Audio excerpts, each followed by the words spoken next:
अस्सलामुअलैकुम, welcome to my YouTube channel. आज हम टॉपिक डिस्कस करेंगे। क्लास 8 का चैप्टर है ट्रिग्नोमेट्री, चैप्टर नंबर 11। बहुत ही इम्पोर्टेंट टॉपिक है ये ट्रिग्नोमेट्री रेशोस। नेक्स्ट क्लासेस में भी जो है इसका बहुत ज़्यादा डिस्कस किया जाता है। मैथ्स में इसका बहुत ज़्यादा इम्पोर्टेंट रोल है। ठीक है, तो आज हम इसको पूरा डिस्कस करेंगे। साथ में इसका क्वेश्चन नंबर 1 11.1 का क्वेश्चन नंबर 1 उसको डिस्कस करेंगे, उसकी थ्योरी भी डिस्कस करेंगे और साथ में डिस्कस करेंगे कि वो क्वेश्चन किस तरह से सॉल्व होता है। तो चलते हैं आज के टॉपिक की तरफ। लेकिन उससे पहले अगर आप चैनल पे नए हैं तो चैनल को सब्सक्राइब कर दें, वीडियो पसंद आए तो लाइक कर दे और शेयर भी कर दे। ट्रिग्नोमेट्री ट्रिग्नोमेट्री ग्रीक वर्ड है। जिस ग्रीक वर्ड से निकला है वो है ट्राई गोनी मेट्रॉन। हमारे पास try means 3, gony means angles and metrons mean measurement. तो इसका मतलब क्या हुआ? 3 एंगल्स मेजरमेंट, मतलब 3 एंगल्स की मेजरमेंट को ट्रिग्नोमेट्री कहते हैं। ये ग्रीक वर्ड से निकला है ट्राइगोनीमेट्रॉन से, जिसका मतलब है कि 3 एंगल्स की मेजरमेंट। अब वो 3 एंगल कौन से हैं? अब देखो, ट्राइंगल के 3 साइड्स हैं और 3 ही उसके अंदर एंगल्स हैं। तो इसका मतलब मेजरमेंट ऑफ ट्राइंगल्स, ट्राइंगल्स की साइड्स और एंगल्स को मेजर करना, इसमें हम डिस्कशन करेंगे ट्रिग्नोमेट्री में। तो सबसे पहला जो इम्पोर्टेंट टॉपिक है वो है trigonometric ratios of an acute angle. एक चीज़ हमेशा याद रखनी है कि ट्रिग्नोमेट्रिक रेशियोज हमारे पास कौन सी हैं। दो इम्पोर्टेंट जो हमारे पास ट्रिग्नोमेट्रिक रेशियोज हैं वो ये 3 हैं। साइन थीटा, थीटा मीन्स कोई भी angle, 30 degree, 45 degree, 60 degree. Acute angles की बात हो रही है। एक्यूट एंगल्स हमें पता है 90 से छोटे, तो 90 से छोटा कोई भी एंगल हो सकता है। थीटा एक जनरल नाम है एंगल का। नेक्स्ट है cos theta, tangent theta. Tangent की डेफिनेशन आप लोग पढ़ चुके हैं, सर्कल के किसी एक पॉइंट पे टच करने वाली लाइन, तो उसको शॉर्ट में बोलते हैं टेन थीटा। ठीक हो गया जी, यानी स्लोप भी कह सकते हैं हम इसको।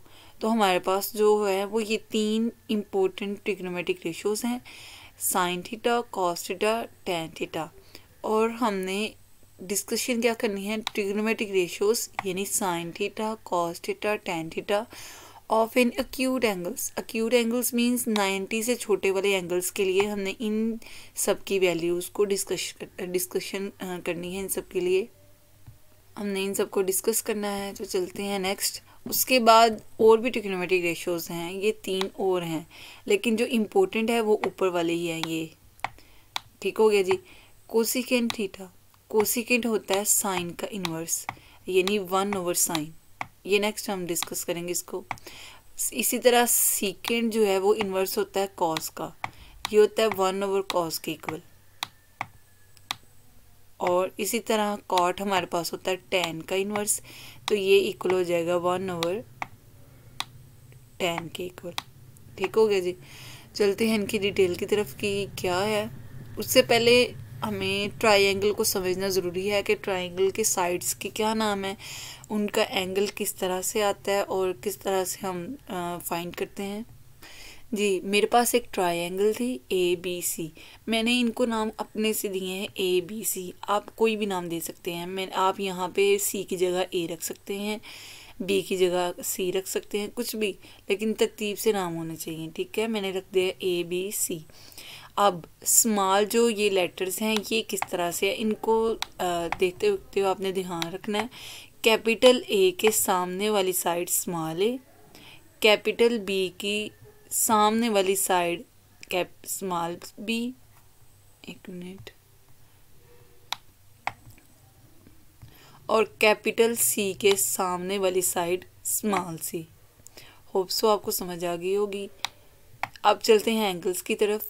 2 स्ट्रेट लाइंस का एंगल हमेशा 90 डिग्री ही होगा। ये बात आप कंफर्म है, ये आप जो है याद रख लें कि इसका एंगल हमेशा 2 स्ट्रेट लाइंस का एंगल हमेशा 90 डिग्री ही होगा। ठीक हो गया। अब बेस का एक एंगल तो 90, दूसरा जो एंगल है वो थीटा, कोई भी थीटा कह लें, कोई भी एंगल। थीटा मैं पहले बता चुकी हूँ, 90 से छोटा कोई भी एंगल। ठीक है, और जो ऊपर एंगल होगा वो इन दोनों को माइनस करने से आ जाएगा। ठीक हो गया जी। ठीक है, अब चलते हैं इनके नाम की तरफ, साइडों के नाम। अब देखिए, 2 यहाँ से देखें, थीटा के हिसाब से थीटा के साथ दो लाइनें हैं, एक स्ट्रेट लाइन है और एक थोड़ी सी टेढ़ी है। जो स्ट्रेट लाइन है वो हमेशा बेस होगी और जो थोड़ी टेढ़ी है वो हाइपोटेनस। ठीक हो गया, ये थीटा के हिसाब से। और जो रह गई है वो होगी परपेंडिकुलर। ये इनके नाम फिक्स हैं, ये ऐसे ही नाम है। फिर से सुने, जिस एंगल को हमने मेजर करना हो उसकी स्ट्रेट लाइन बेस, उसकी जो थोड़ी सी टेढ़ी लाइन है वो हाइपोटेनस। हमेशा जिस एंगल को हमने फाइंड करना होगा वो दो लाइनों के साथ अटैच होगा। ठीक है, उसकी स्ट्रेट लाइन हमेशा बेस और उसकी टेढ़ी लाइन हमेशा हाइपोटेनस, और जो रह गई है वो परपेंडिकुलर।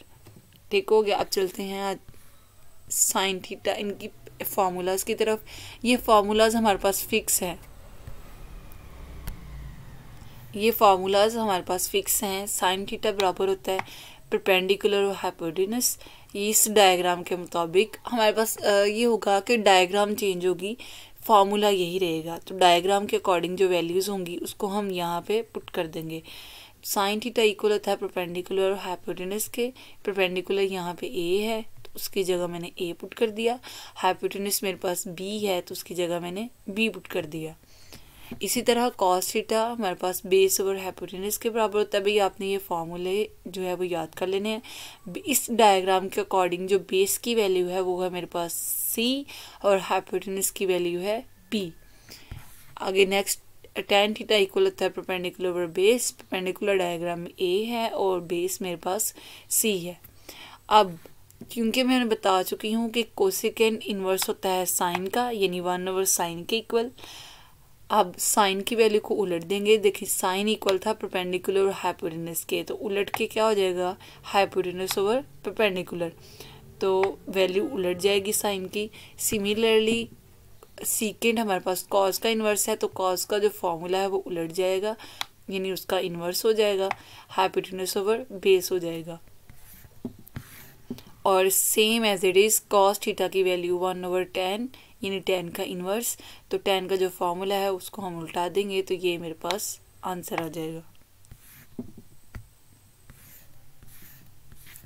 क्वेश्चन नंबर 11.1 का, लेकिन उससे पहले थोड़ी सी हमारी थ्योरी है वो डिस्कस करना ज़रूरी है, उस थ्योरी को समझना ज़रूरी है। फॉर थीटा, अच्छा 208 एंगल्स का मैं बता चुकी हूँ। जो एंगल है वो 90, उसके साथ बेस की जो लाइन है वो उधर थीटा, और ऊपर कोई भी फाई वैसे भी मैं बता चुकी हूँ कि ये इक्वल होता है 90 माइनस थीटा, तो उसको नाम दे दिया गया है फाई का।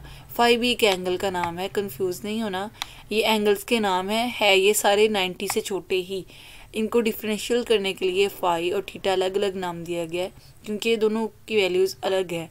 ये 90 माइनस थीटा करेंगे तो आएगा, और ये थीटा है, यानी कोई भी वैल्यूज़। ठीक है, तो आज अभी जो हम डिस्कस कर रहे हैं वो थीटा के लिए कर रहे हैं इस डायग्राम में। इस डायग्राम में, इस वाले में हम थीटा के अकॉर्डिंग डिस्कस करेंगे। मैं बता चुकी हूँ कि जिस एंगल के बारे में बात हो रही हो उसकी स्ट्रेट लाइन बेस और उसकी कर्व थोड़ी सी टेढ़ी लाइन हाइपोटेनस, और जो रह गई है वो परपेंडिकुलर। तो इस थीटा के लिए ये बेस है, ये इसका हाइपोटेनस और ये सामने line perpendicular. Same as it is जब हम फाई की बात करेंगे, यानी इस एंगल की, तो जिस एंगल की बात हो रही है उसकी स्ट्रेट लाइन बेस, उसकी थोड़ी सी टेढ़ी लाइन हाइपोटेनस, और जो रह गई है वो परपेंडिकुलर। तो इस फाई के हिसाब से हम इस तरह से डायग्राम को डिस्कस करेंगे। तो आई होप सो आपको समझ आ गई कि जिस एंगल को हमने फाइंड करना हो उसके लिए हम किस तरह से डायग्राम को देखेंगे। चलते हैं अपने क्वेश्चंस की तरफ। क्वेश्चन नंबर 1 हमें बुक में गिवन है, ये डायग्राम हमें बुक में गिवन है। ABC हमारे पास कैपिटल ABC, हमें पता है 2 स्ट्रेट लाइन का जो एंगल है वो 90 डिग्री है। अब थीटा दिया गया है, फाई दिया गया है, और जो परपेंडिकुलर हाइपोटेनस और बेस है इनकी वैल्यूज़ भी दे दी गई हैं 3, 5 एंड 4। ये लाइंस की साइड्स की जो मेजरमेंट है वो है। फाइंड क्या करना है, ये जो ब्लू में है ये हमें क्वेश्चन पूछा गया साइन थीटा की वैल्यू हमने फाइंड करनी है। अब थीटा कौन सा एंगल है, ये मुझे पता है कि थीटा की स्ट्रेट लाइन बेस, उसकी जो थोड़ी सी टेढ़ी लाइन है वो हाइपोटेनस, और जो रह गई है वो परपेंडिकुलर। ऐसे ही है। इसको थोड़ा सा नीट कर लेते हैं ताकि हमारे पास जो फार्मूलाज हैं उसको समझने में थोड़ी आसानी रहे।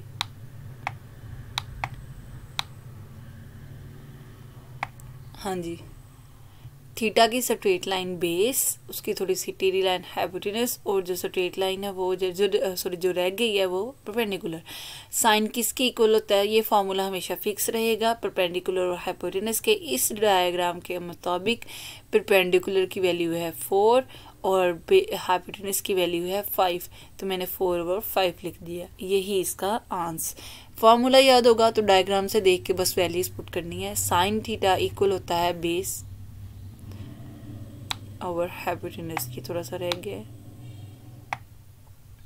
बेस ओवर हाइपोटेनस की। इस डायग्राम के मुताबिक बेस मेरे पास है 3 और हाइपोटेनस की वैल्यू 5, तो इसके नीचे आ जाएगा 5।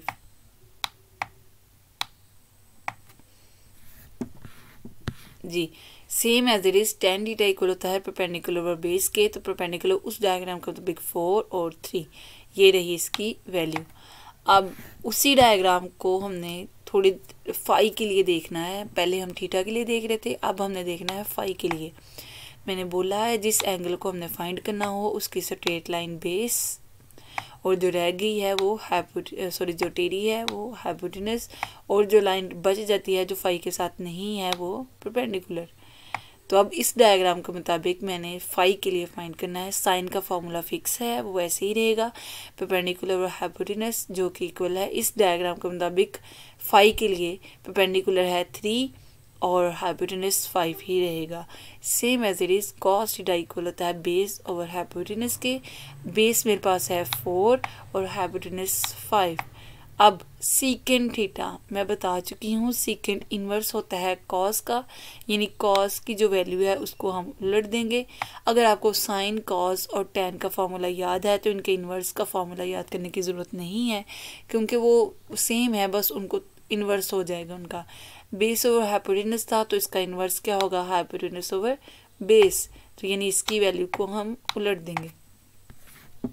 Same as it is tan phi equal है, टेन जो है वो इक्वल होता है परपेंडिकुलर और बेस। तो हम फाई के लिए देख रहे हैं, तो फाई की क्या वैल्यू, फाई के लिए परपेंडिकुलर मेरे पास 3 और बेस मेरे पास 4, तो वो मैंने वैल्यूज पुट कर दी। कॉट बता चुकी हूँ टेन का इन्वर्स है, टेन का इन्वर्स यानी इसकी वैल्यू का इन्वर्स, तो बेस ओवर परपेंडिकुलर, तो इसकी वैल्यू का इन्वर्स 4 ऊपर चला जाएगा, 3 नीचे आ जाएगा। तो ये रहा मेरे पास क्वेश्चन नंबर 1। क्वेश्चन नंबर 1 का 1-2 पार्ट रह गया, वो सेम एज इट इज है जैसे मैं डिस्कस कर चुकी हूँ। जो थोड़े से ट्रिकी थे वो मैंने आपको कॉन्सेप्ट दे दिया है, होप्स आपको समझ आ गई होगी। वीडियो पसंद आए तो वीडियो को लाइक कर दें, शेयर कर दें, और चैनल अगर अभी तक आप लोगों ने सब्सक्राइब नहीं किया तो काइंडली चैनल को सब्सक्राइब कर दें। अल्लाह हाफिज़, शुक्रिया।